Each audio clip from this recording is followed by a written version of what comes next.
Baik, assalamualaikum warahmatullahi wabarakatuh. Perkenalkan, nama saya Hardiandi Somole. Pada kesempatan kali ini saya akan membahas materi tentang peran bank sentral di era modern. Pendahuluan.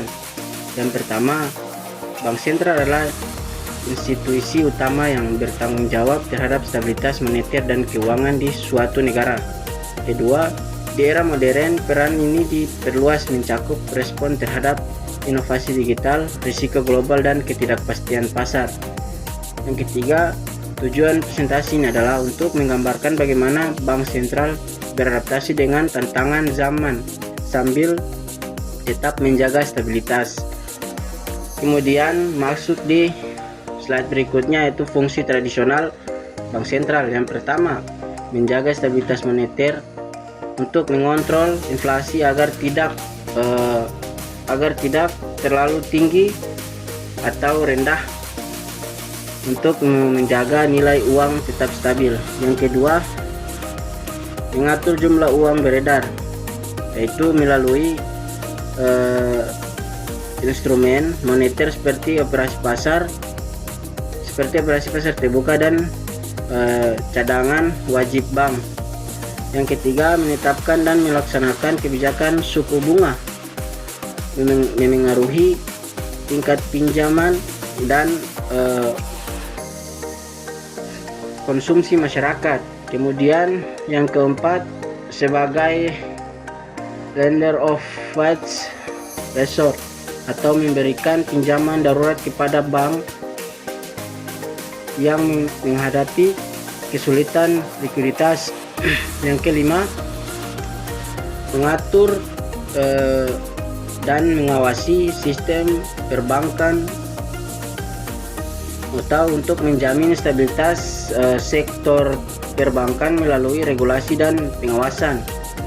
Terus kemudian peran bank sentral di era modern. Yang pertama, stabilitas sistem keuangan untuk mencegah krisis keuangan, menjaga kepercayaan publik terhadap sistem keuangan nasional. Yang kedua, kebijakan moneter atau inovasi, itu menerapkan strategi baru seperti kuantitatif easing atau suku bunga 0 sama dengan 0 atau negatif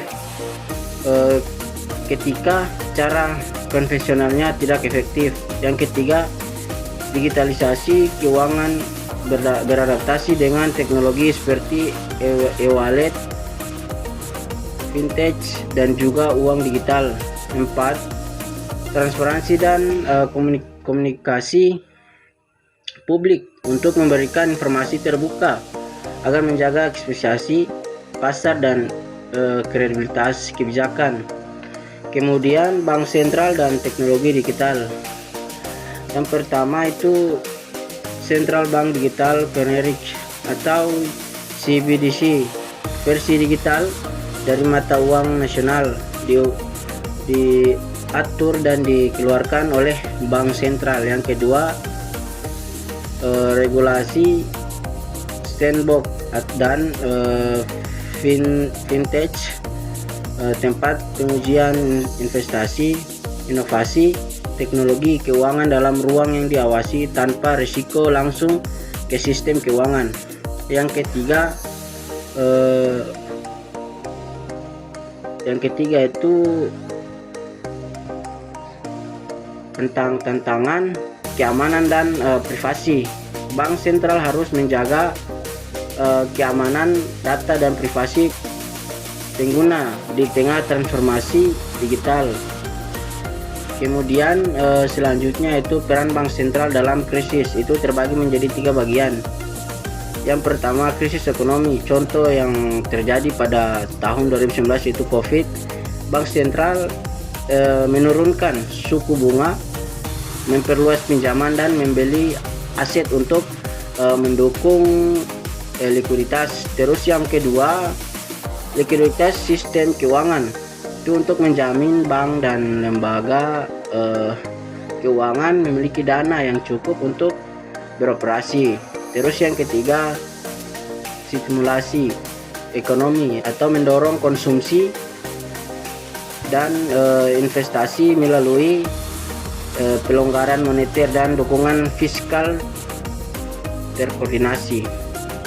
Selanjutnya tantangan di masa depan. Yang pertama itu terbagi menjadi 3 bagian lagi. Yang pertama inflasi global dan geopolitik, atau ketegangan global dapat itu menyebabkan terjadinya gangguan rantai pasok dan tekanan harga. Yang kedua aset kripto. Bank sentral harus menanggapi risiko dari aset seperti Bitcoin yang tidak teratur. Ketiga, keseimbangan ekonomi. Itu menjaga pertumbuhan ekonomi tanpa membahayakan stabilitas harga atau menyebabkan gelembung aset.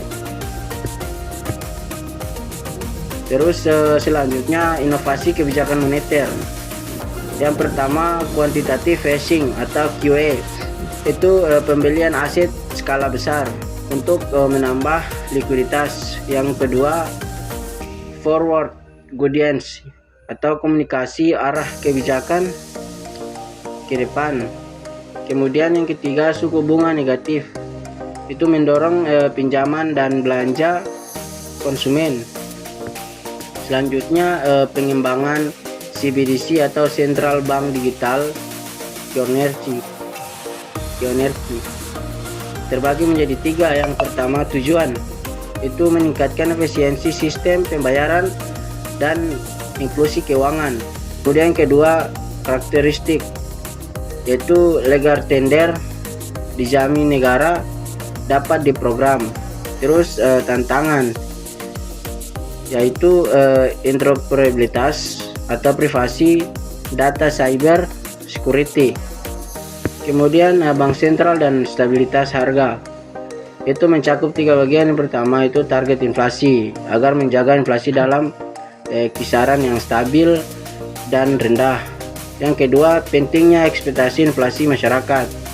Yang ketiga koordinasi dengan kebijakan fiskal untuk efisiensi. Kemudian selanjutnya independensi bank sentral. Itu mencakup 3 bagian. Yang pertama bank sentral bebas dari intervensi politik jangka pendek. Terus yang kedua penting untuk menjaga kredibilitas dan efektivitas kebijakan. Terus kemudian yang ketiga namun tetap akuntabel melalui transparansi. Selanjutnya kolaborasi regional dan internasional. Yang pertama kerjasama dengan bank sentral negara lain, contohnya seperti ASEAN dan G20.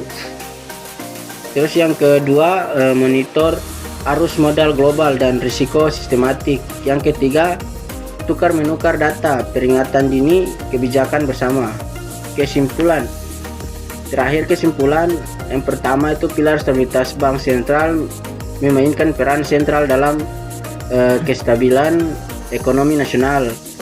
Terus yang kedua peran adaptif menghadapi transformasi teknologi, ketidakpastian global dan ekspektasi publik yang tinggi. Yang ketiga kolaborasi, pentingnya sinergi dengan pemerintah, swasta dan masyarakat untuk mencapai tujuan bersama. Sekian itu mungkin dari saya.